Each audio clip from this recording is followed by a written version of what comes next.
What's the main skill we get out of a history class? It's critical thinking, it's storytelling. And so what better way to do that than with a zine? In a world where students are constantly on their computers, and in some ways that's a very isolating experience, this allows them to think, to be creative, to touch something, and to share what they're creating with others. One of the great things about being here in Dallas and being at SMU is the collaboration that we can have with the de Gaulle Library and the Fondren Library, with our librarians stepping in, giving us a history of zines, providing the skills the students need to make zines, showing the students historical zines that are part of our special collection. Zines are self-published, handmade pamphlets. Sometimes they look like booklets, sometimes they look like pieces of paper, sometimes they're sewn together, sometimes they're available online.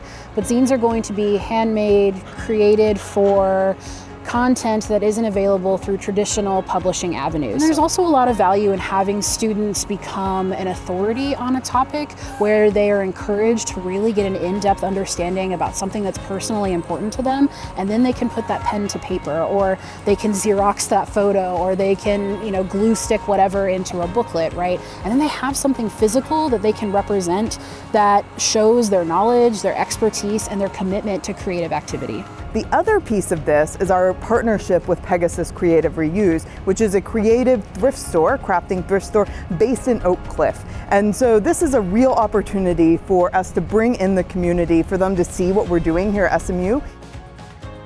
Pegasus Creative Reuse is a secondhand art supply shop that is on a mission to make art supplies more affordable, accessible, and sustainable.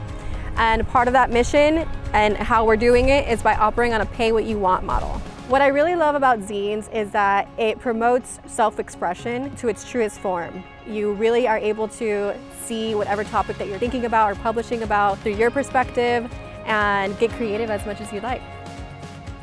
We are leaning into a creative and tactile project that allows the students to really express creativity while thinking critically about the past.